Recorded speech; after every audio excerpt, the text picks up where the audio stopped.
listening to the Hunter Conservationist Podcast.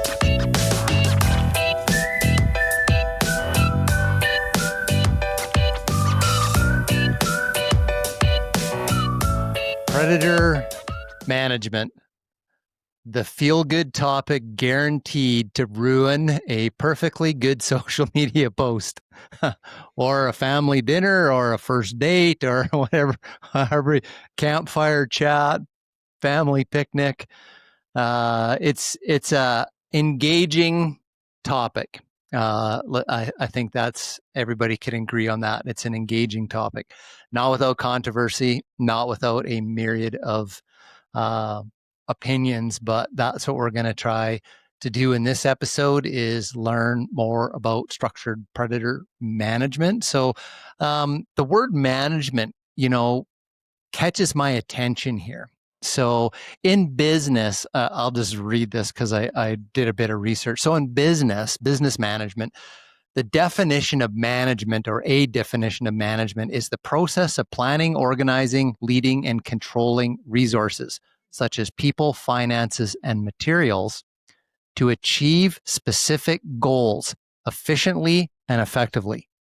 It involves making strategic decisions, coordinating activities, and guiding teams to ensure that objectives are met within a given time frame and budget. In the context of wildlife management, management refers to the strategic and science-based process of conserving, regulating, and enhancing wildlife populations and their habitats to meet ecological, social, and economic objectives. It involves monitoring species, controlling population levels, restoring habitats, enforcing regulations, and engaging communities to ensure the sustainable coexistence of humans and wildlife. So two things jump out at me in all of that, blah, blah, blah, of the definitions. You can't manage something if you aren't measuring it, hence the importance of science and monitoring. And you can't manage something if you don't know what you're trying to manage to what you're trying to achieve, hence the word objectives in both of those definitions. So I think, the central question that hopefully this podcast will answer is general open predator hunting the same as predator management? Hey, everybody, I'm Mark Hall, your host. And it's Curtis Hall, your co-host. The Hunter Conservationist Podcast is proudly supported by J. Martin Taxidermy. J. Martin Taxidermy is a family-run business built on a foundation of passion, tradition, and a profound respect for nature. Based in West Kelowna, British Columbia, the company was founded by Jesse Martin, a dedicated conservationist who runs his business alongside his wife and their two young boys. Together, they bring a rich legacy of hunting and craftsmanship to every piece they create. Growing up in the Okanagan, Jesse was surrounded by wildlife and inspired by a home filled with taxidermy that resembled a natural history exhibit. What started as a personal interest soon turned into a lifelong pursuit. After studying wildlife and forestry conservation and completing formal training at the Penn School of Taxidermy, Jesse transformed his passion into a professional craft. Today, he continues to refine his skills by attending national seminars and conventions, always striving for excellence. Each mount produced by J. Martin Taxidermy is more than just a display. It is a lasting tribute to the outdoors and the memories that we make there. As always, big shout out, big thanks to Jesse, J. Martin Taxidermy, for supporting us on the show. So, thank you, Jesse. So the cool taxidermy connection here, we were talking just before we hit record, is Mike was saying that his wife was a professional taxidermist and had a studio for her career, and the studio is now being run by Mike's daughter. Do you want to put a plug in? Like, where's the city? What's the name of the business? It's in Hondo, Texas. Sportsman's Wildlife Studio is a family-owned business in Hondo. We don't do a lot of advertising. She's got another job, so it is a part-time taxidermy business, but we do a lot of different things. Texas got a lot of exotics. We get to see a lot of different wildlife. Pretty neat stuff. Cool. Well, if our shows had any influence, we've managed to get Jesse enough business that he wasn't able to go elk hunting this year. His wife made him stay home in the studio. So we will change that for your family. You'll be so busy. Hey, we heard about you on the Hunter Conservationist podcast, and then your daughter's going to be like, oh my gosh, I got so much work now. I don't have time for my own personal pursuits and vacations and whatnot. So, I think for Jesse, it's the quality of his work that's, making him busy. So I hope we're steering a little bit of work his way. So in the last episode, kind of on the taxidermy facts, I talked about the well-known taxidermist Carl Akeley, known as the father of modern taxidermy. So I found this interesting fact about him and doing an elephant mount for the African Hall of Mammals. So in Africa, when they got this elephant down, they had to shade the carcass to prevent it from decomposing. They photographed it, they measured it with precision, and he skinned it with like incredible precision so that cut marks were going in places that would be invisible when the hide was sewn back onto the form. He made plaster casts of the bones, what we call a death mask. So it's kind of like taking the dead animal's face and pushing it into a plaster mold. When you pull it out, you have a negative impression of the animal's face, then you can recast it and have a positive impression, and then the taxidermist can build, this resculpt the animal. So Curtis knows that from doing like sheep and goats and that sort of stuff. So imagine doing an elephant. So here's the interesting part of this story. A 2,000-pound hide and 5 days to meticulously document and remove that off the elephant. Then the hide was tanned and worked over to get ready to put onto the form over a period of 12 weeks to tan the hide and then build the steel armature and whatnot that it was put onto. So, wow, imagine spending 5 days in the field, probably trying to keep predators away, plus keeping the hide from decomposing and then dealing with a 2,000-pound hide. So, kind of an interesting fact. So if you're out there on the side of the mountain, you get yourself a nice mountain goat or whatever, and you're complaining about how heavy the hide is, or you decided you wanted a life-size moose or something, just remember what Carl Akeley went through with his elephant. So there you go. I'm not running out of taxidermy facts, Mike. I'm always worried that one of these shows I'm just going to run out of interesting facts about the history of taxidermy. So if you've got any, you'll have to email them to me. So, Mike Bodenchuk, welcome to the podcast. Thank you. It's a pleasure having you. It's taken us a while of coordinating days and availability and trips to the ER for both of you on the same night last week that we were supposed to record the episode. So that's an interesting story in itself. So you're a wildlife biologist. You're from San Antonio, Texas right now. When you first graduated from college, you started work for the New Mexico Fish and Game, and then went on to a long career with the USDA Wildlife Services in Utah and Texas. Does that capture your there's essence of your career? There's about 6 years in between those two that I worked in the private sector. I managed ranches for landowners. I did some consulting work in Mexico and in the Southwest. But yeah, I've been a wildlife biologist in state, federal government, and the private sector for over 45 years now. Nice. No, it definitely well-versed in the subject of predator management. We met actually in April in Edmonton, Alberta. You were giving a presentation at the general meeting of the Alberta Professional Outfitters Society on predator management. Executive director Our good buddy Matt Besco from the hunting branch was there listening to it as well. You were catching his attention, I know, on a number of issues in Alberta on predator management, even right down to managing endangered species like the sharp-tailed grouse and stuff. The principles I think that you're going to tell us about are probably universal, in the sense of what are your objectives, what are your prey species, and what are your predators. There's some principles at play here. So, man, now the mic's yours, Mike.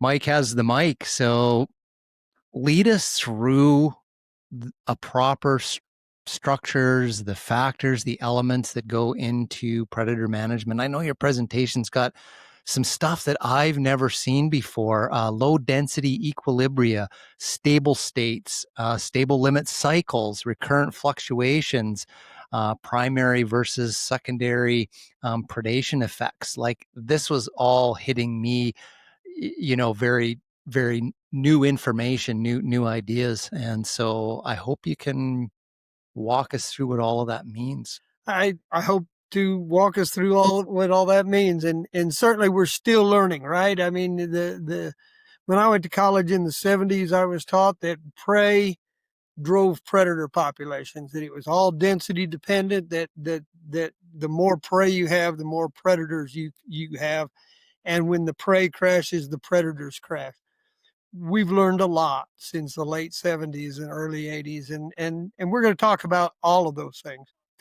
The very first thing I want to reinforce, though, is that predation is a naturally occurring event. It shapes both the predator and the prey. Predation is the reason that mule deer stop. They bounce when they get jumped. That is an evolutionary way of getting away from predators, of distracting them, of making them miss their mark.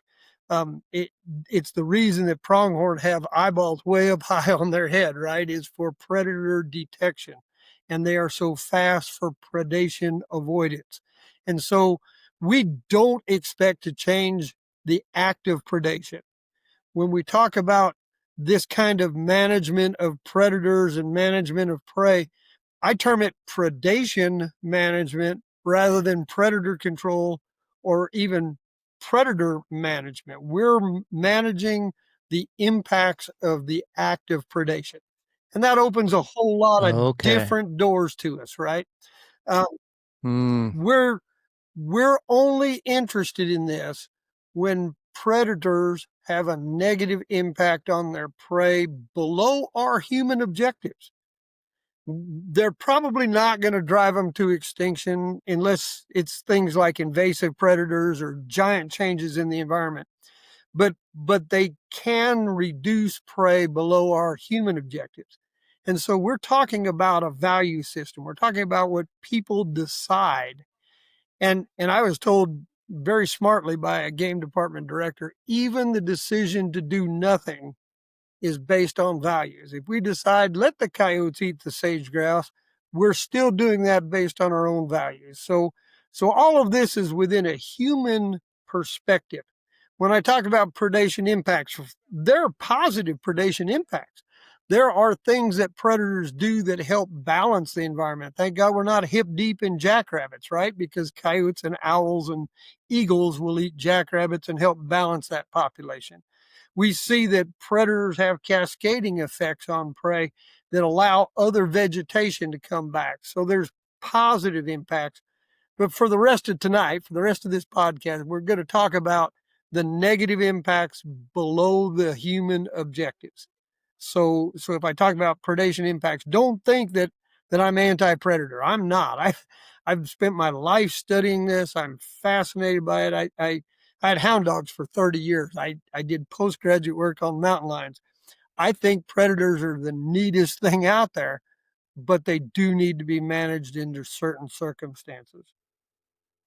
When I went to college, as I said, we were told that prey drives the predators. And if you can think of a bell curve where the prey goes up, the predators follow them, and the prey drops down and the predator population drops down, that's what we were told. And there were examples of it. Paul Arrington with mink and muskrat, where mink were feeding on muskrats. The more muskrat you had, the more mink you could cram into an area. Snowshoe hares and Canada lynx are another example of that. We see the hare population fluctuating with the environment, and the lynx population follows them. That was the classic predator prey example that we were all taught about. It really only happens in single predator, single prey systems.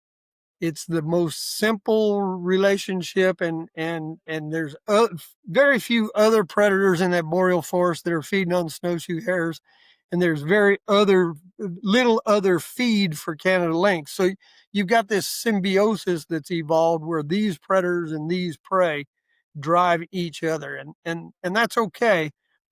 That's almost never the world I get to work in. Where we start talking about negative predator impacts, it's usually complex systems, multi-predator, multi-prey changes, human-induced changes to the environment, as well as natural changes like fires and things like that. And that's when the dynamics start to shift.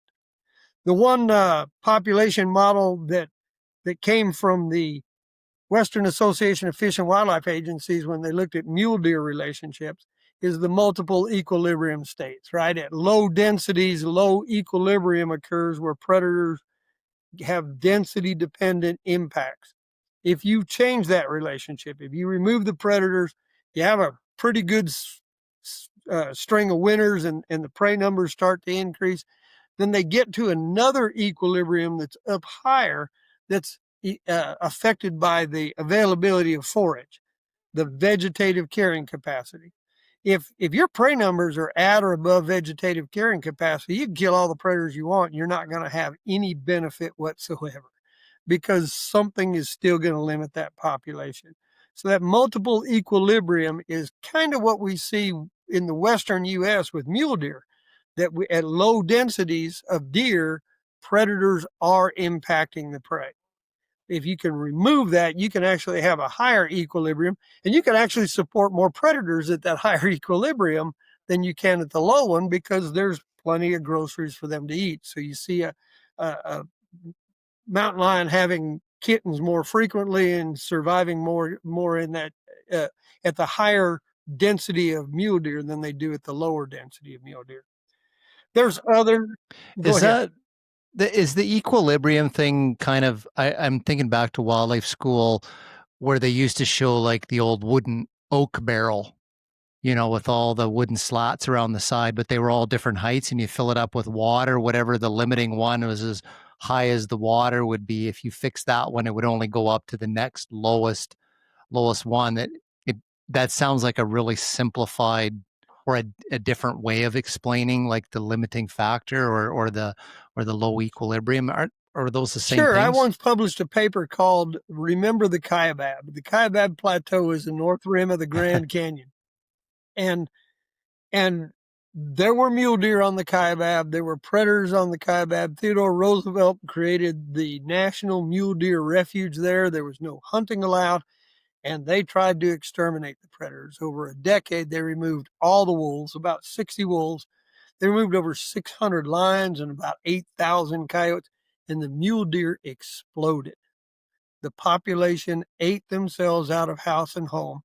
That next lowest slat was habitat related. The lowest was predators. Okay. And when they fixed that one and raised the level, the carrying capacity went up. But there's a vegetative carrying capacity always at the top of this. Every one of these population models that we describe have a dotted line up there that says vegetation. You can't get above that for very long, or you destroy the vegetation. And that's exactly what happened on the Kaibab. And so we remember that lesson as a lesson in carrying capacity, but we forget that it was predation removal that actually caused that population to bounce up to that vegetative carrying capacity. That's the point of that lesson that we need to remember. There's a lot very of other interesting. models. There's Warren Ballard did some work in Alaska with moose and wolves, and these are, again, pretty simple systems: 2 predators, grizzly bears or brown bears, and moose and caribou, couple prey, couple predator system. And when you remove the predator impacts, the population of moose would go up. It would go all the way to carrying capacity. You'd start to see impacts and a hard winter would drive it down. But when it crashed, you really couldn't predict where it was going to crash at. It just depended on the severity of that winter and the number of predators that remained. And so there's fluctuating cycles that are in there as well. So a number of these predator-prey relationships exist, but they all have to do with density-dependent or density-independent predator pressure. They all have to do with vegetative carrying capacity. And we're going to revisit that a little bit later on. One of the things that we never talked about in the 70s and 80s that really came to light in the scientific literature when the U.S. introduced wolves into Yellowstone is what I term secondary predation impacts. And there are scientific literature about this that have big, long, fancy names, behaviorally mediated predation avoidance. You string together whatever you want. But understand that the number of animals that are killed directly by predators is the primary impact, right? We did studies for decades with radio collars. We put a radio collar on a bunch of deer fawns. We follow them around. And if they died from starvation, we said, see, it's habitat related. If they died at the mouth of a predator, we say, see, it was predation. And there's tons of these studies. There's volumes and volumes. The Wildlife Society very first monograph was on a deer study exactly like that in the Piceance Basin in Colorado. And they followed those deer through the winter and they said, see, these fawns starved to death. It's habitat related. Or these fawns were killed by mountain lions. It's predation related. What we didn't understand then, and we didn't really see until wolves came to Yellowstone, and by the way, I think they came from Alberta, so thanks a lot, guy. Yeah, they did. Yeah, they did. Be careful what you wish for, right? Is changes in the behavior of the prey that reduce their fitness due to the risk of predation. So these secondary effects are prey animals changing their behavior. Wolves are one of the species that really cause this noticeably. Wolves are a coursing predator. They chase their prey animals. And so 100 elk might be in this meadow and a pack of wolves swoops in and starts chasing them. They pull one down at the back.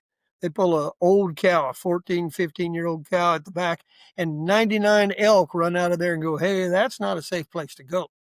We're going to quit hanging out in the meadows. And now the elk are spending all their time on the mountainside where it's easier to get away from wolves, but there's not as much groceries up there. They reduce their own fitness to avoid predation. So we had elk starving in what we used to think was a mild winter. We had calves that were being born lighter and easier for predators to get to, or elk that weren't producing as much milk. They weren't as good a mother because of the risk of predation. Those secondary impacts are probably more important to population dynamics than the primary impacts. And there's examples of both. When I told you I worked for New Mexico Game and Fish, we had 6 deer study areas across northern New Mexico, paired sites in the west, the center, and the east side. And I spent a summer following deer around on one of those sites on the east. And when my boss took leave, I'd go follow his deer around. He'd come down and follow mine when I took leave. And there were high density, low density pairs, right? So we picked an area with a lot of deer, area with few deer. We put radio collars on the adults, followed them till they had fawns. We put radio collars on the fawns. And in my case, the low density area on the east side of the state, the predators ate 100% of my fawns. I had 13 does that were radio collared. I had at least one fawn, in most cases 2 fawns from every doe that were radio collared. And the first fawn we caught was the last one that the coyotes got. He was 42 days old at the time they killed him. So in that low density area, we had 0 recruitment from birth. We could have had some immigration into the area, but we had 0 recruitment due to predation. That's the primary impact. On a secondary impact, Yellowstone and the elk that we talk about, bighorn sheep in the Sierra Nevadas in California, we have good data that shows that in the presence of mountain lions, they spend more time in the rocks. They spend more time in vigilant behavior instead of foraging behavior. They have lighter lambs. The lamb survival goes way down. And it's because of the change in behavior due to the risk of predation that those bighorns don't have as good a population dynamics as they would in the absence or in reduced predation situations. Is that what they refer to as the landscape of Yes, fear? absolutely. Like it's kind of a Absolutely. popularized term? Okay. That is other than travel fear, right? We've got a whole different human landscape of fear, but in the wild, that's exactly what we're talking about. In the presence of Okay. predators, and in many cases, these are not the kind of predation impacts that they evolved with, right? We put highways up so they can't migrate as much. We have burns or we have no burns, and now the habitat's changing, and the predators can use the habitat differently. Um, there's some really cool science. I don't want to go down too far down a rabbit hole, but you got to understand some of it. Predator scientists love aquatic systems because the aquatic system is closed. You can put an aquarium out there, you can have a pond out there and watch what happens without actually having immigration and outward migration.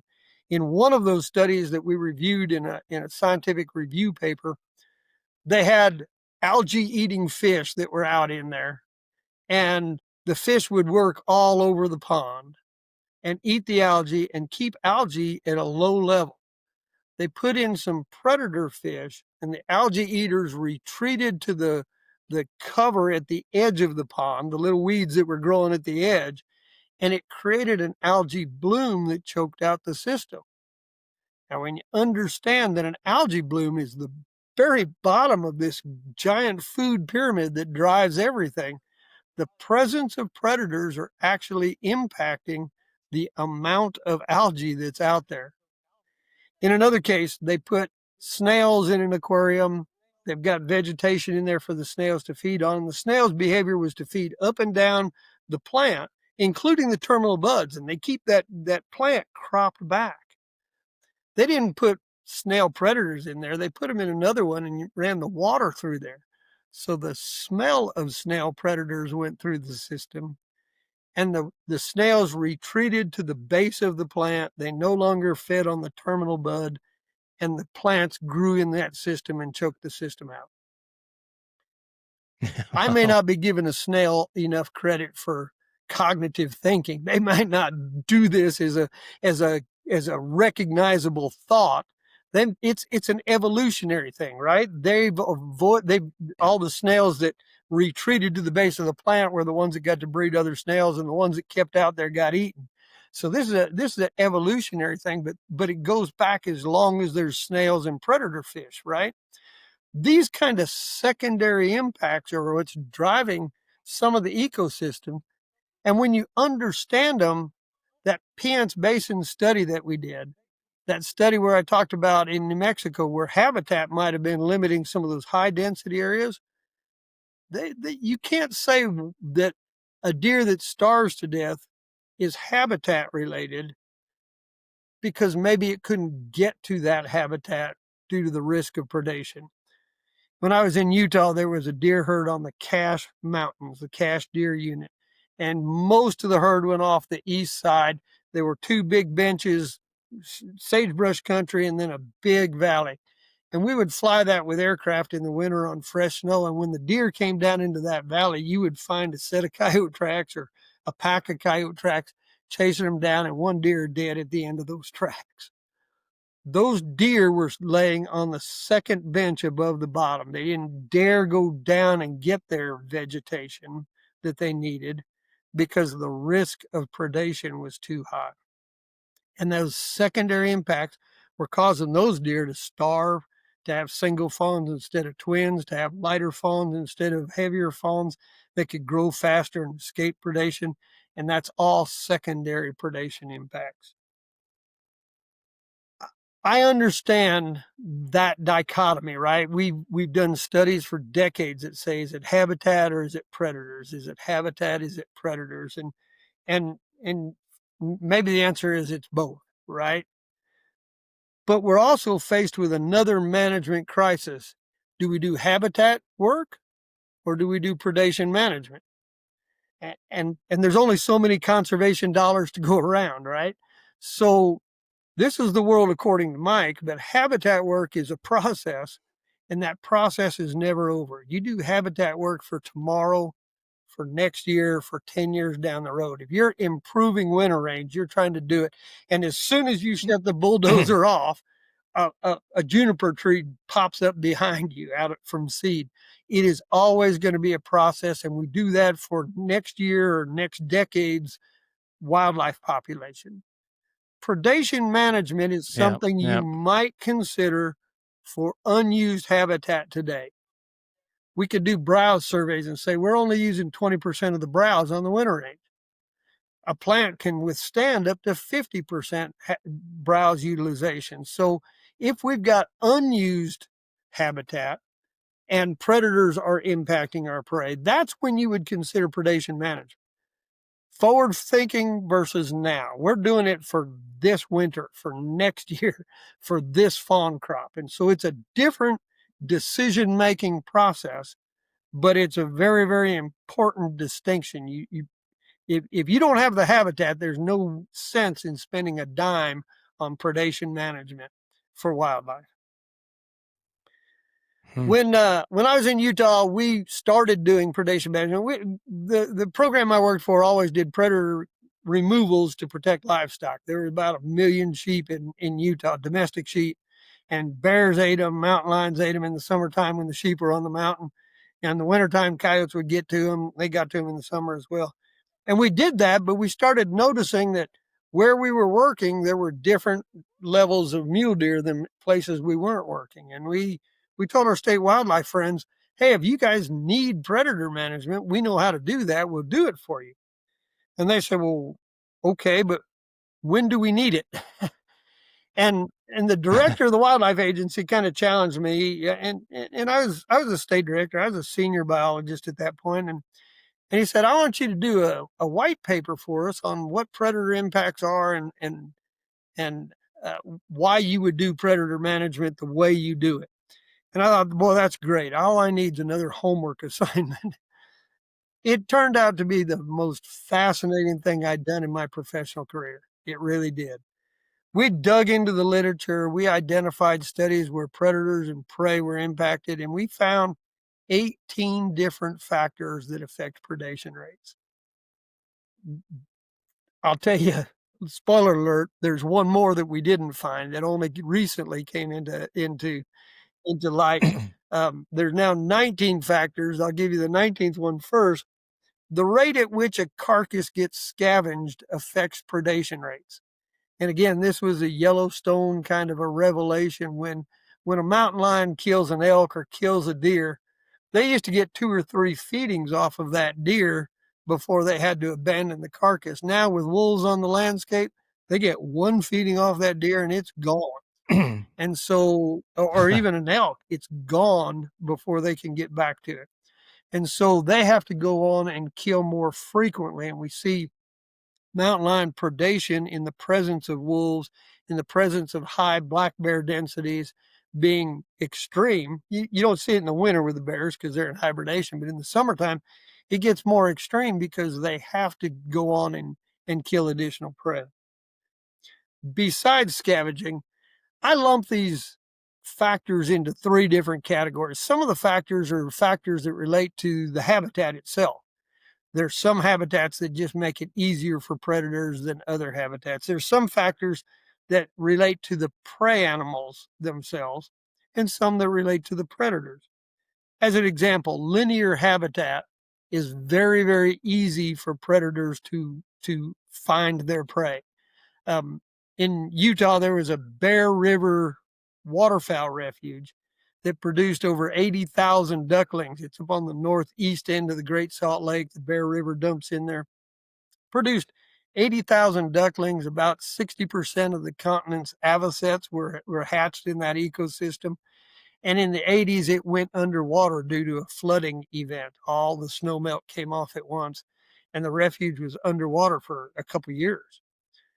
When the floodwaters receded finally, they built dikes along there to protect that habitat. And now the nesting habitat for those ducks was all along the dikes. Well, one raccoon walking that dike, one red fox walking that dike can find every duck nest in the whole place. And so when we started looking at it, they produced no ducklings for almost 2 decades because it was a predator sink. Every duck that landed there trying to nest would lose their clutch. Many of those ducks would go on to another place. They'd leave that after a while. And there's a great site fidelity for ducks and avocets. They want to go back to the place they were born in order to nest themselves. So you can't go from 0 to 80,000 in one generation. You have to go from 0 to 13 ducks to 65 ducks to 125 ducks in order to build that back up. But in that system, that linear habitat, we had to remove over 90% of the predators to have any kind of effect because the few that remain were still just so efficient in that linear habitat. Down here along the Texas coast, there are sea turtles that nest in May. And there's nothing more linear than a beach. A sea turtle comes out of the ocean, lays their eggs right at the edge of the dunes and goes back in there. And one coyote, one sounder, or feral hogs walking the beach can find every single nest. So there's a very narrow window between the time they lay and the time those eggs hatch, but you got to protect all of them for about 45 days in order to protect any of them. Other habitat kind of factors, drought or dry weather can be a habitat factor. In fact, the single greatest correlation for mule deer fawn survival is rainfall and drought. When you're in a drought, deer fawns don't survive as well. When you're in a wet period, you get better deer fawn survival. If I could make it rain, I wouldn't be a wildlife biologist. I'd be wealthy. So we got to take the drought along with the other part. But, and this is important, we were taught in statistics that correlations don't mean cause and effect. The deer don't die. The deer fawns don't die from a lack of moisture. In a drought year, a deer fawn is born about a pound lighter than his brother or sister that's born in a wet year. And so they're vulnerable to predation for a longer window of time. In a drought year, a doe has to leave them abandoned for longer periods of time to get enough groceries for herself. So they're vulnerable to predation. In a drought year, there's less cover to hide a fawn in. And so they're more vulnerable to predation. And probably the biggest factor in a drought year, there's not other alternative prey. You don't have a lot of cottontails surviving. You don't have a lot of rats and mice out there. And the coyotes that are there are going to eat something. So if you had a lot of alternative prey, you might actually have some fawns escape. But in the absence of alternative prey, we see deer fawn predation go up. And it's not because they're inferior genetically, it's that this is a dry year and we have to give them some help, right? Those are some examples of some of the habitat factors that affect predation rates. Some of the predator factors, and only one of those predator factors is the number of predators, right? In many predator populations, they are territorial. And so you can't cram any more coyotes, any more mountain lions onto a mountainside than what is already there. That social structure does have a factor on that. Coyotes don't breed until their second year. So at any given time, you've got adult coyotes, the 2-year-olds and older that are breeders. You've got the 1-year-old coyotes that are not breeders that are trying to live in the spaces. And you've got this year's young of the year. 80% of our domestic livestock losses are to those 2-year-olds and older. They're only 25% of the population, but they kill 80% of the livestock, and it's because they're feeding their pups. They're provisioning those pups from this year. Think about the timing here. Coyotes are going to whelp in April, and those pups are going to come out of the den 6 weeks later, about the 1st of June. When do your deer fawns hit the ground? About the 1st of June, about the time they stop drinking milk and about the time they start eating meat. And so if you've got a 5-year-old pair of coyotes that's been on that territory for 3 years, this is their 3rd litter on that territory, they're very efficient at finding those deer fawns They know where they found them in the past. They know where the deer go to find them, and they know the time of year to go look for them. So age structure, or the tenure on that territory, is one of those predator factors. Not just the number of coyotes, the number's the same, but if you get rid of the 6-year-old pairs and they get replaced with 2-year-old pairs having their first litter, your predation impacts are going to be much, much lower, much less. Fascinating stuff to me. No. Um, It is, and what I'm loving about this is I remember years ago listening to a presentation by Dr. Mark Hebblewhite from University of Montana, talking about mule deer and predation and some of the studies that he'd done in Idaho and Montana. And I remember him saying, it's not the numbers of predators you need to focus on. It's the impact that your predators are having Right. on your prey. And so listening to you, you're really emphasizing that impacts primary and secondary. That's the focus here. It's not that the population of coyotes has tripled or doubled, or it's more in this area than that area. It's like, what impact is that predator base having? And so that's really connected the dots for me from when I heard Mark say that years ago to what you're teaching us. Sure. The one predator impact that I think is underappreciated, certainly in those early studies where we put a radio collar on them and said, okay, coyote killed that, or it died of starvation, whatever, is the impact of multiple predators on prey.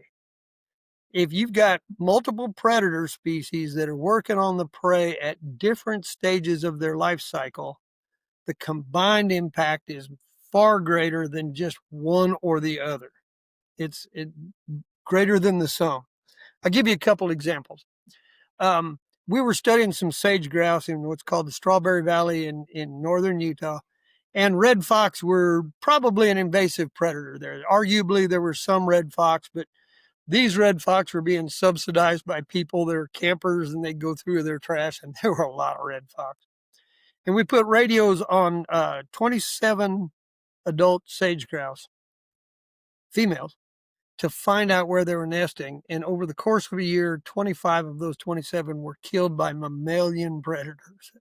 Many of them, we never found where they were nesting. They were killed too soon.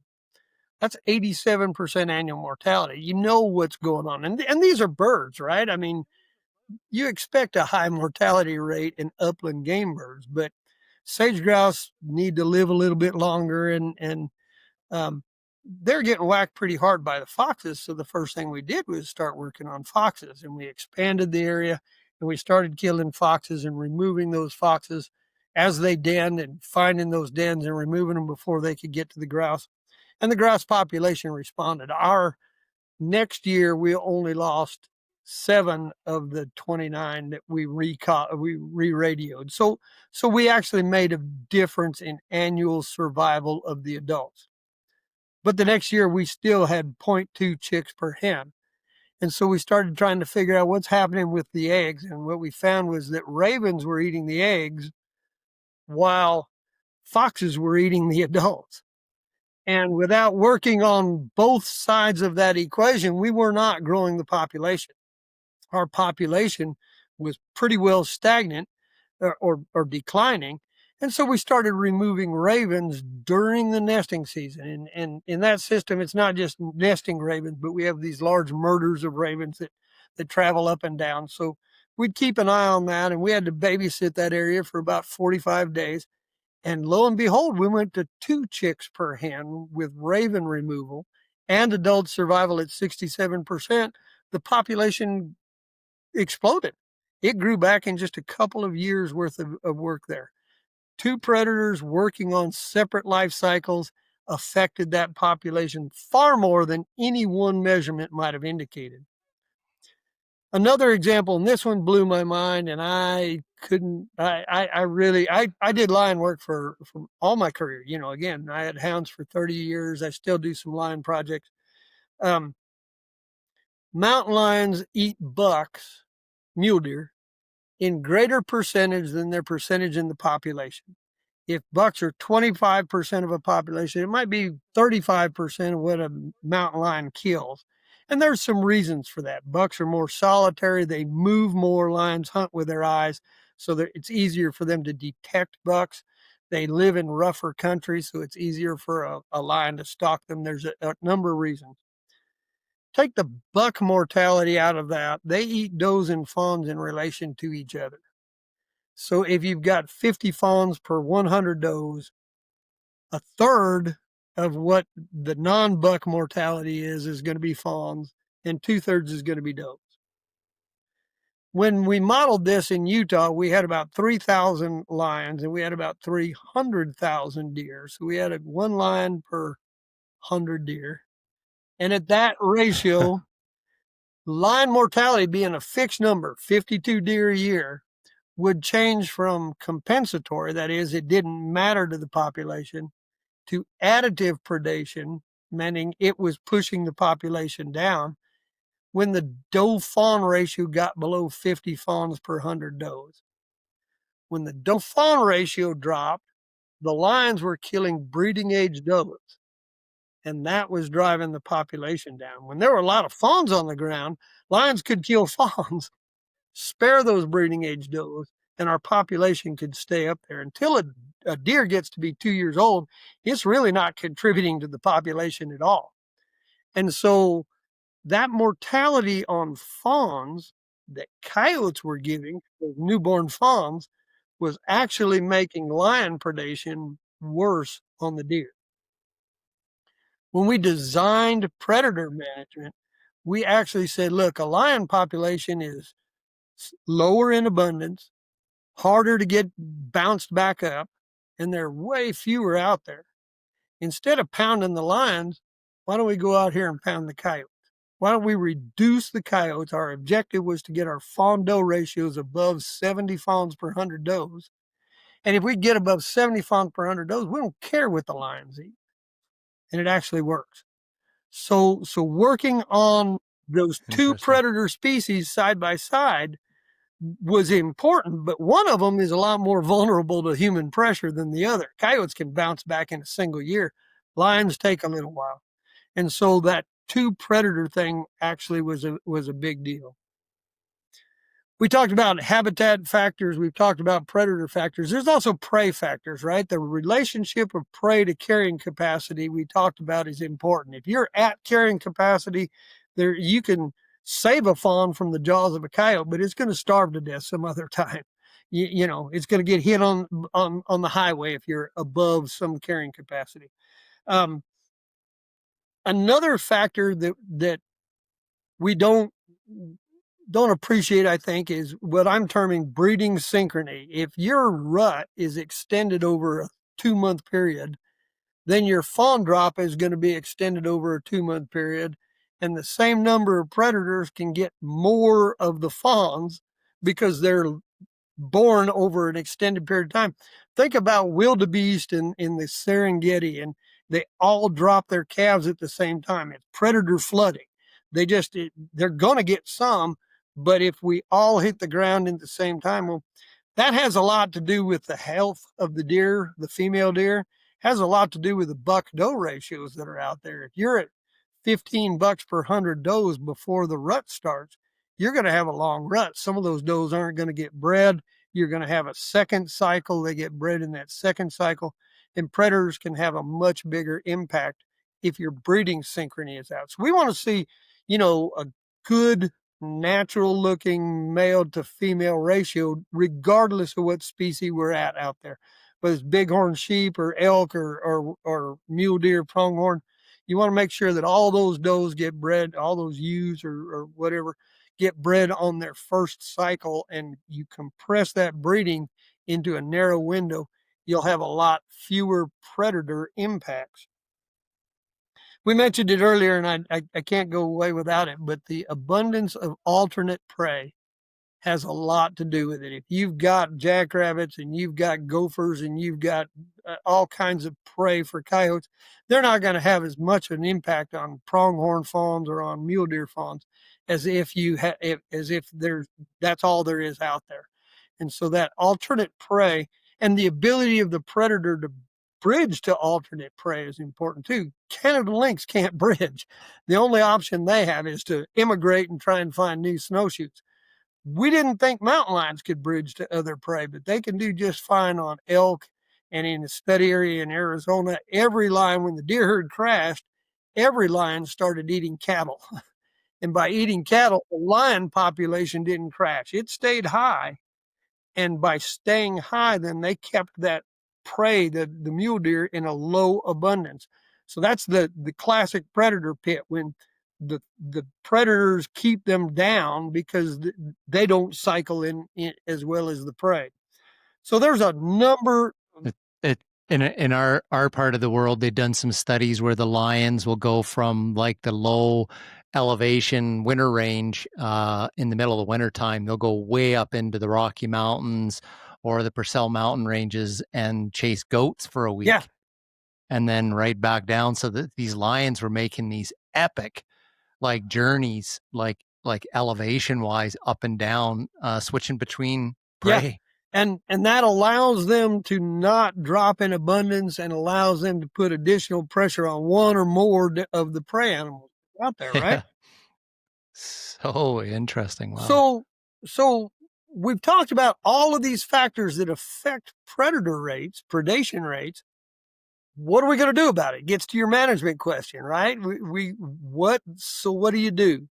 And a good predation management strategy takes all of those factors in. There's going to be some unknowns. You never know as much about a prey population or predator population as you want.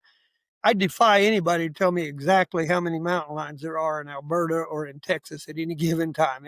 It's a guess based on densities. But what do we know? Well, if we have an endangered species that's being impacted by predation, I think that's probably our highest priority, right? And whether that endangered species is your woodland caribou, or whether it's our sage grouse down here, or some other sea turtles that are being impacted. By the way, when you get into turtle business, you got to save them for like 25 years before any of them ever come back and lay. So it's a long process. Yeah. But an endangered species that is being impacted by predation, probably a high priority. We also intentionally set specific areas aside for wildlife, whether it's a winter range for bighorn sheep. This is a critical winter range, or a production area like that bird refuge area. We have said this area is important enough that we need to protect this area. And that might be a lifetime commitment. We might have to go remove raccoons from a bird refuge every year right before the ducks return in order to keep that productivity up. The Cattleman mine and your bighorn sheep, that area is world famous for the kind of sheep and its importance to that bunch. And maybe that's an area that we ought to be protecting from artificially elevated predator population. I don't know all of the dynamics, but that's an example of an area that I think you would want to take a hard look at. The real crux come when we talk about protecting depressed populations, and whether they're depressed because of an environmental factor, whether they're depressed because of predation risk. That's the mule deer question in the West. That's pronghorn question in most of the West. Most places, your country, Wyoming, northern latitudes, winter is the limiting factor. You can go 3 or 4 years with a pretty good pronghorn population, but you get a bad winter and they die off. That's clearly habitat related. How fast they bounce back is probably predator related. And so following a decline, maybe we need to give them a leg up. When we looked at mule deer, we said, look, we don't have enough money to help all the mule deer population. Not all the mule deer populations need it. And we need some kind of triage to decide which ones we help. And so we came up with a kind of a 3-factor rule. If a deer herd is at 50% of its objective, this is the human value, right? We're getting to objectives. But if it's 50% of objective or less, and we see 50 fawns per 100 does or fewer, an indication that predators are having an impact, and the long-term 3-year trend is stable to declining, that would be an indication that predation management might be worthwhile. We changed that after a little bit to say, look, we might go to 65% of objective if we've got that 3-year decline. Why wait till it gets to 50 and then have to invest more money to prop them back up? But there's another side to the same coin. When do you get involved and how long do you stay involved is the other side of that coin. You need at least 3 years of predation management before you'll see the kind of impacts that you want. You might measure an increase in fawn survival that first year when you can still classify the fawn, but they don't have their own fawns until year 2. Until year 3, you're not going to see that population start to bounce back up. So I don't want to get involved in a predation management strategy for wildlife without actually committing to at least 3 years. If we do it for 3 years or 4 years or 5 years and we're not having an effect, we might want to take our money and go somewhere else. Maybe it's not the predators. It might be some other factor we haven't measured. But how long to do it, when to get involved are both very critical parts to the same question. It might take a decade of predation management to get woodland caribou back on the landscape at the numbers we want to see them. We're starting very, very low. And so we might have to protect them for a long time. But we should not expect to see that bounce until probably year 3, year 4. So those are some of the factors. Yeah. Does it pay? Kinda. I mean, for endangered species, what's the cost of an endangered species, right? Our Supreme Court in the U.S. has said they're incalculable. The value of an endangered species. Well, we kind of calculated them once. In the U.S., publish how much is spent on that endangered species annually. So let's take black-footed ferrets. They eat prairie dogs. They're very endangered.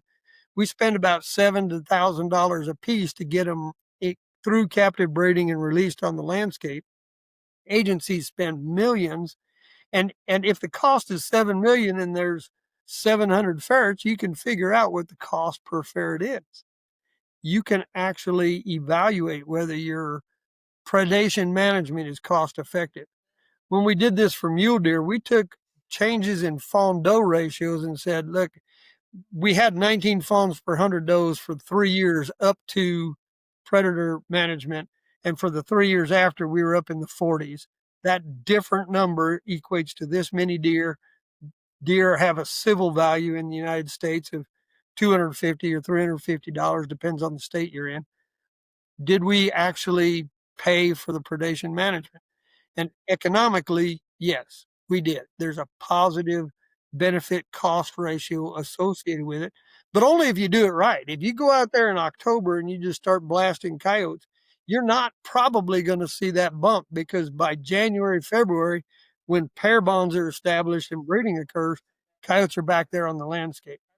So predation management in the fall may affect secondary benefits or secondary effects, but not the primary effects of fawn eating. So you got to do it smart. You got to do it with consideration for all of those factors. And it is an art. It's not, you use science to guide it, but it is an art, and it has to be done adaptively. I know a lot of people want to see science, and we're going to study this. We're going to kill some predators. And again, the literature is rife with this kind of stuff. They say, well, we went into these 2 areas, and one of them we did predator control, one we didn't do predator control. And in the predator control area, we removed 100 coyotes.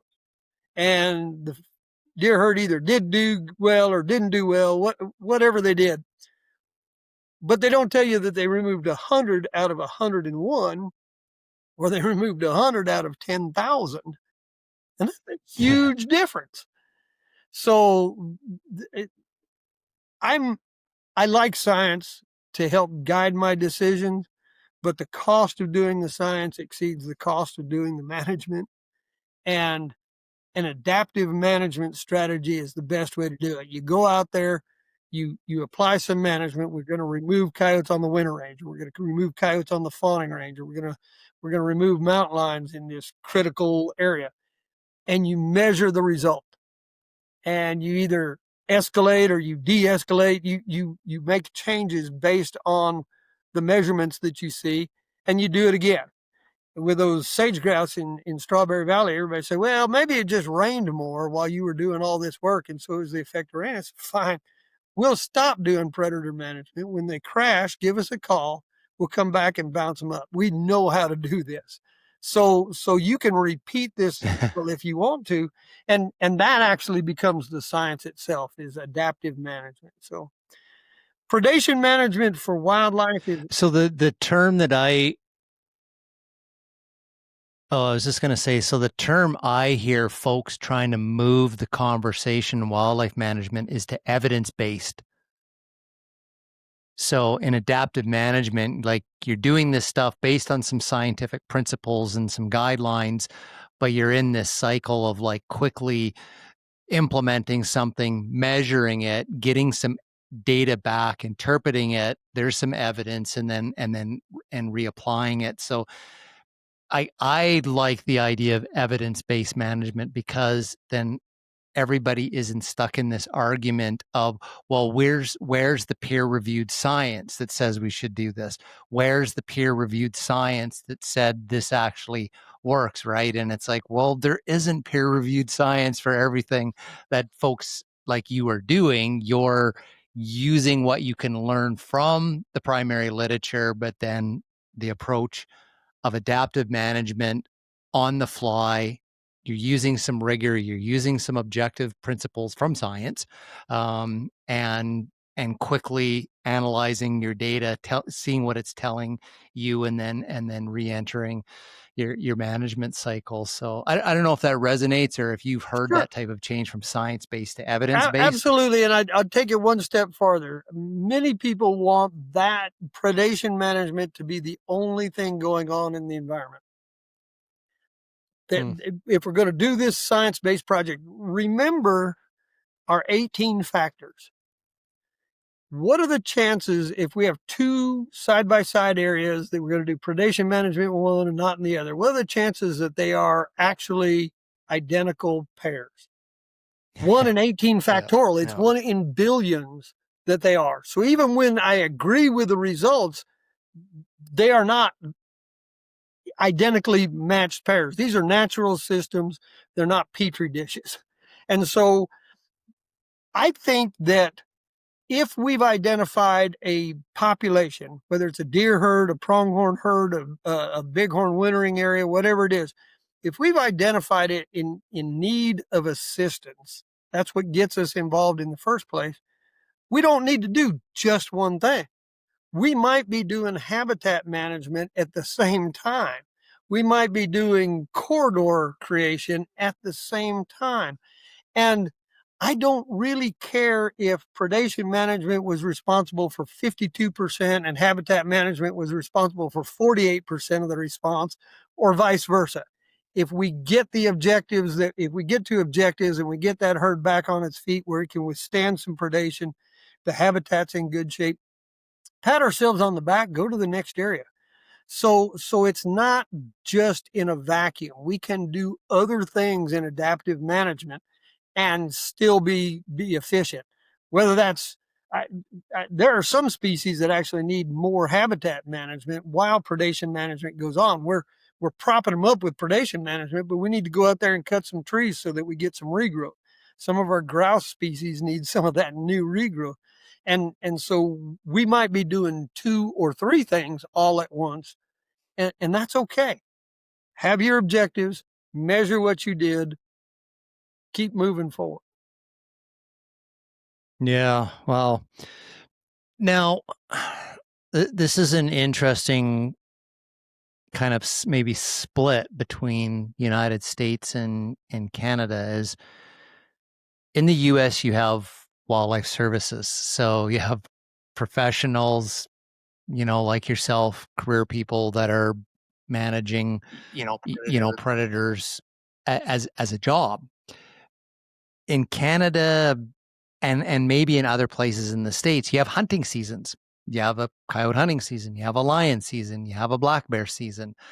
The general argument, I guess, within the hunting community is, well, those hunting seasons are necessary because it's predator management. Folks are out there going, hey, we went out today and, we shot this coyote, saved 10 deer. 10 more deer are going to live this winter. And, I guess I posed that question, at the beginning, is just general open predator hunting by default predator management. You were talking about a lot of very intensive management with the foxes, the raccoons.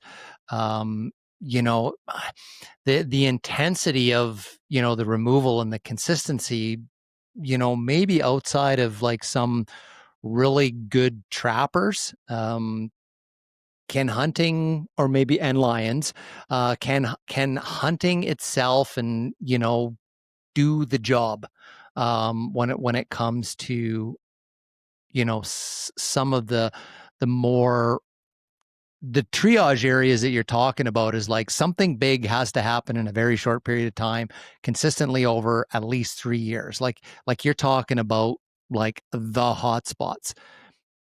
Just hunters alone going into those places, is that sufficient? Like what's your experience between the professionals and hunting, or the combination of the two? Mostly hunting seasons don't coincide with the time that we need to get this done. You might see some mountain lion management on bighorn sheep winter range at the right time in the right place. But for the largest part, Okay. the fur trapping season is before we need coyotes removed. And so it does take some specialized effort, some time, and all the rest. There's a real fascinating area of research still to be done on some of this. So let me use wolves as an example. Um, we have wolves that kill livestock, and we remove wolves in the area where there's agricultural damage. We have recreational harvest of wolves, and sometimes those wolves that are removed are adult wolves that have breeding pairs. And the ecological impact of both of those actions are that other wolves now have a vacancy into which they can disperse.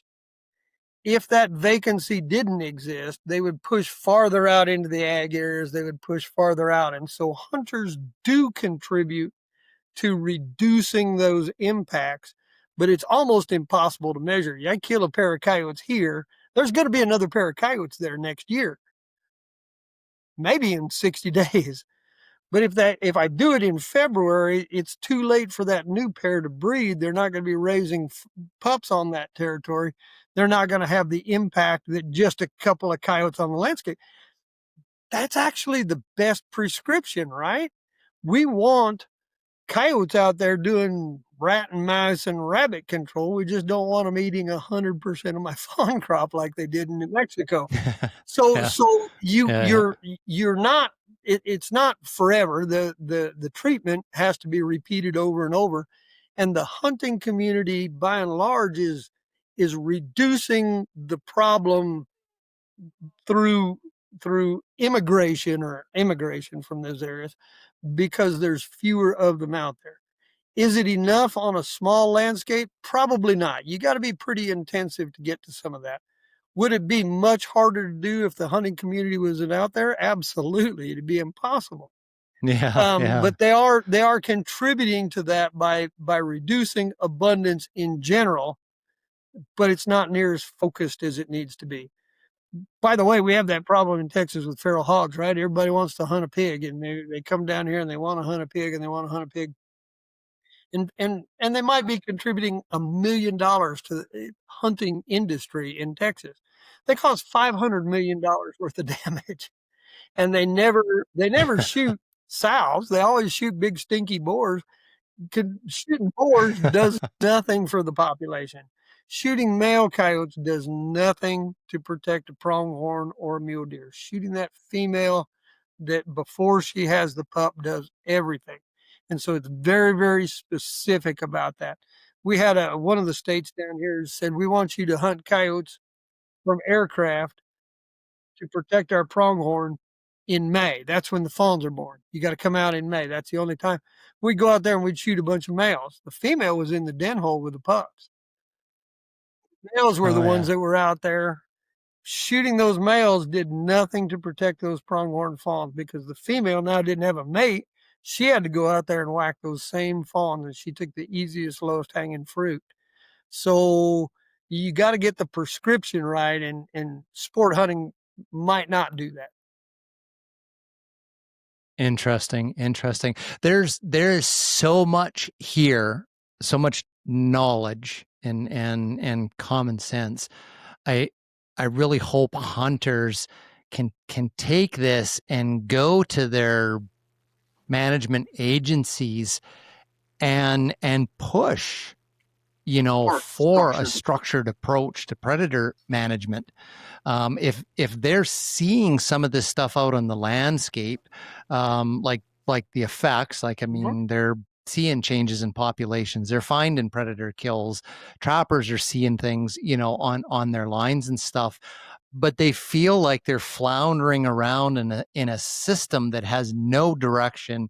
It Right off the bat, if your jurisdiction, in my opinion, if your jurisdiction does not have a management plan with some objectives, with some paragraph language around some value decisions were made here, these are our objectives, some time frames, and some numbers attached to that, there isn't predator management going on, like in my opinion. And if you feel as a hunting community or a trapping community that this is just tokenism by your lion season, or and you have a much more serious problem with your mule deer population, use this knowledge and get in there and start saying, where are we at with habitat? Where are we at with calories on the landscape? Where are we at with birth weights? Where are we at with the ratios?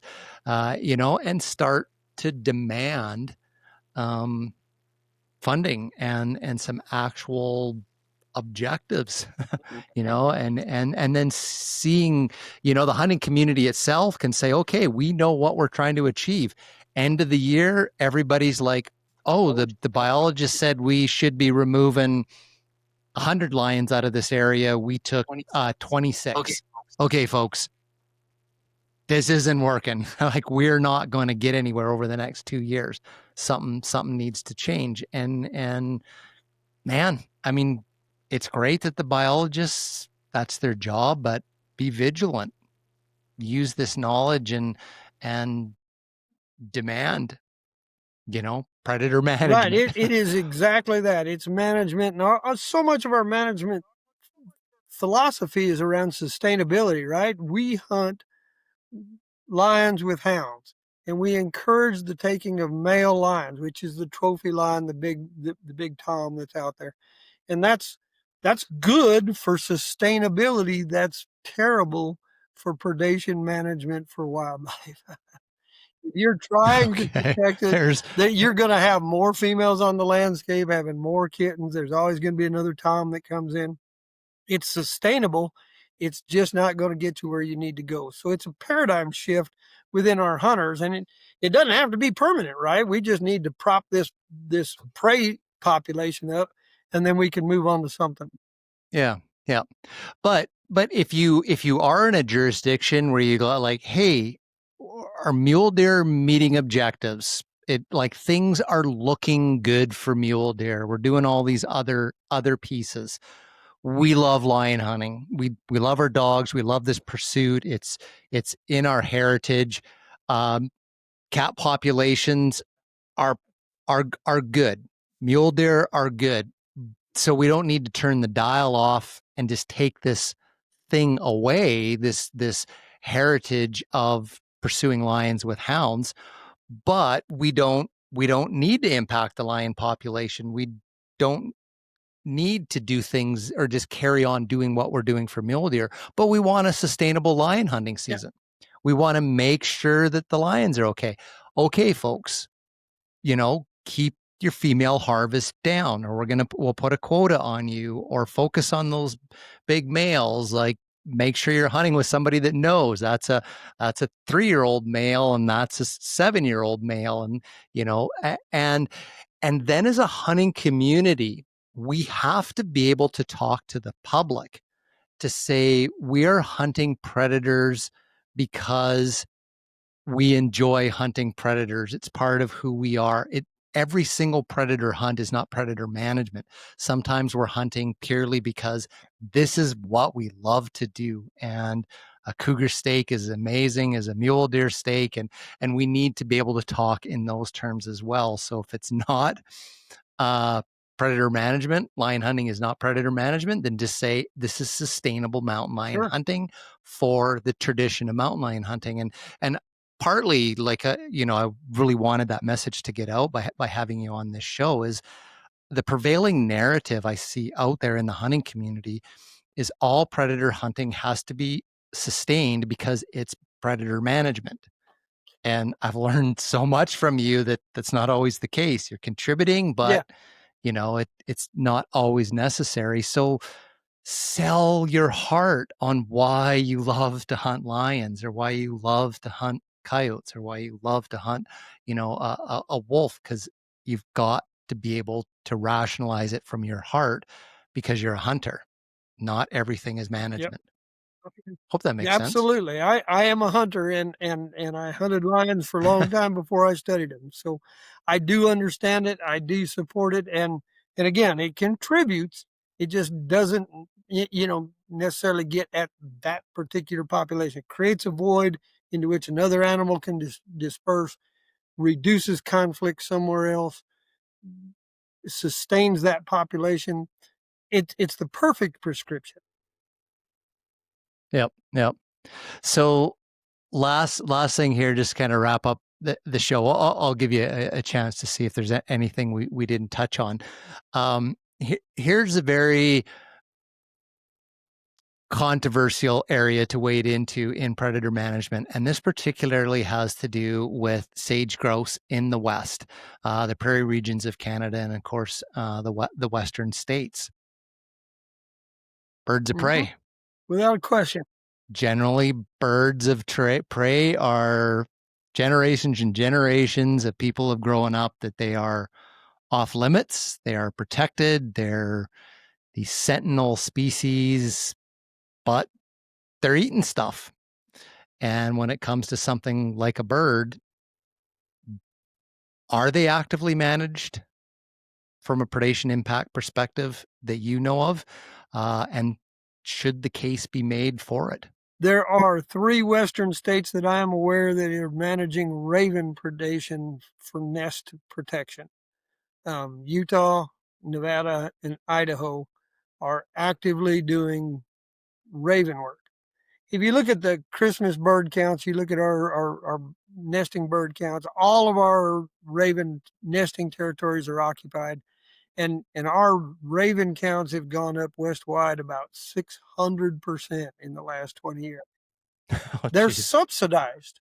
They can feed on roadkills, they can feed on landfills, they can feed anywhere they want. These large murders are not territorial, they can move around the landscape. And so we've created the mess, at least with ravens, and we are actively managing it in a few places. I do know that ravens are impacting nesting waterfowl in Canada in the prairie pothole regions. And again, it's almost sacred stuff. We can trap a raccoon, nobody cares. We can trap a skunk, nobody cares. You can't shoot a raven because that's a treaty bird, right? So there is a general recognition that it's an impact. Has it reached the level that legislators will pay attention? Probably not, until something is listed, until some permit is denied, until some activity squeezes somebody hard enough that they squeal. We're not there yet, I don't think. West Nile virus actually worked on golden eagles across the West and reduced abundance. So we didn't, for about a decade, we didn't see the eagle impact that we're starting to see now. And maybe these big electric windmills will actually work on eagles too, because they're we've changed what is killing birds out there, and it I'm not as concerned about how many ravens there are as how many eggs they might eat. Again, we're looking at those impacts, right? If we can find a way to keep them off of the sage grouse nests, I'm happy as can be. But there is a recognition. Yeah. So, so in your experience, like in the sage grouse or the waterfowl situations, ravens would be a much more, um, like the return on your investment would be better than on the birds of prey, owls, hawks, falcons that are working on adults or chicks. Yeah, but I want, as you mentioned at the very start of this thing, I want a measurement. What are we going for? If we've got 1.5 chicks Yep. per hen, we're sustainable. If we're at 0.2 chicks per hen, we got a problem. You know, if we're above that, hallelujah, above 2, hallelujah. We don't need to do any predator management at all. But I want to see a measurement. And from that measurement, then Okay. we can actually start doing things. The good thing about grouse, or at least our prairie grouse, sage grouse, is that they will nest within about 5 miles of the lek, whether that's sharp tails or prairie chickens or sage grouse. And so we don't have to blanket the western landscape. We have to identify those breeding areas, draw a circle around it, and give us 45 days, right? Gotcha. Yeah. Yeah. We have an Interesting. endangered grouse Interesting. down here. Oh, We actually have an Outwilders prairie chicken that's down in Texas. It's isolated from all other prairie chickens, been a long time.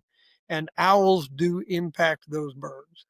And owls are being mm-hmm. removed, but it took a lot of evidence before Okay. anybody had the courage to talk about doing that. Talk about that. Yeah. Yeah. There's a won't get into it, but this is an interesting one to leave for folks to kind of like think about the philosophy of predator management. So on the Pacific coast in British Columbia, there's this really, unique thing happening with the southern resident killer whale Okay. population. They range between, the Inside Passage, Vancouver Island, the coast, and down into Washington State. That population is in peril. One of the primary things that they've identified is the decline in Chinook salmon. So it's kind of like a habitat Yeah. thing. It's just they're not eating plants. It's like that the Chinook salmon or the sagebrush, and everybody's talking about the seal, the pinniped population as being the driver. There was a really interesting study done on the Fraser River system a few years ago, and one of the largest predators of the Chinook salmon was the smolts that were returning in their second year to the ocean, was the great blue heron. Okay. so there would be an interesting example or a case study to see what the support would be to save killer whales by managing great blue heron. So it's an oddball one, but it's one of the cool things that evidence and science and looking at these things objectively show us, and we can manage based on evidence rather than just our instincts or what we think is going on, but how do we know what's going on? So, Yep. man, what an amazing talk you gave, Mike. Like, thank you. Well, it's very good. This is my life's work, and I'm happy to share it. I think that Alberta's Oh, you're amazing. considering, certainly the Alberta Professional Outfitters Society, who asked me to come up in April, are considering the projects that they're funding and how to maximize the return on those dollars.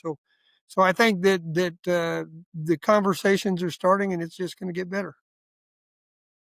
Yeah, no, amazing. So is there anything a message you wanted to get out, something about this that we didn't somehow touch on No, I think for I spent folks to walk away so with? much time talking about how to remove predators. I am not anti-predator. I'm going to reiterate a point rather than just Okay, new. okay. This is about management. This is about values, and I think that the conversation can't be, they never have an impact, because we know that's wrong. It's, how do we want our garden to look? What are we willing to let species go extinct in order to save some charismatic predator? I'm not. That's my personal value. And it's a larger conversation, and I look forward to it the rest of my life. It won't be solved. Oh, excellent, excellent. Would love to have you back on the show at some point, and maybe like kind of narrow down into something, a case study, something, you know, a little bit more specific. Because, man, this was like a professional development podcast. That's how I feel, right? Like this was like a wildlife predator management 101 course, you know, wildlife ecology course. So I'm better for it. So thanks, Mike. Curtis, take it away with the plug for the fellow that does something with your predators. Yeah. The Hunter Conservationist podcast is brought to you by J. Martin Taxidermy. As we've said on the show before, we've heard from Jesse, and it sounds like he has been so swamped this year with work that he has had to skip his elk hunt out our way, which is bad news for his hunting season. But when your workbench is full, I think that's a pretty good problem to have. If you were fortunate enough to cut your tag this season, or you just want to have that big bull hanging above the fireplace, give Jesse a shout. He'll get it mounted up right, so you got something to remember your hunt by. Doesn't matter if it's a sheep or a caribou or snow goose, he can do it all. I've always said, like, taxidermy is more than just having something there. It's a story, a memory, conversation starter, and it's something that keeps the hunt close even when you're not out in the woods and you're back at home for the 9 months of the year that is not the fall hunting season from September to November. Big thanks as always to Jesse at J. Martin Taxidermy for backing the show and supporting what we do here. If you haven't got anything yet, no worries. You should just still reach out to him. Check him out online. Facebook, J. Martin Taxidermy. Instagram, J. Martin Taxidermy. His website, jmartintaxidermy.com. Reach out to him and even just say, hey, thanks for helping these guys on the Hunter Conservationist podcast keep these conversations going. So as always, big shout out, big thanks to Jesse at J. Martin Taxidermy. Awesome, you bet. Thanks, Mike. Thanks so much. Took us a couple months of our schedules finally aligned, and nobody was in the hospital tonight. Folks, I'll leave you with the opening slide from Mike's presentation on predator management, predator impacts that he gave. He probably has this for numerous presentations, but this is the one that was given to the Alberta Professional Outfitters Society General Meeting in Edmonton this past April. Predation is a naturally occurring event which shapes both the predator and the prey. Predation cannot and should not be eliminated. However, in some cases, predation can impact prey population below human objectives. I love that. And so let that sink in. Thanks for listening, folks, and we will see you in the next episode.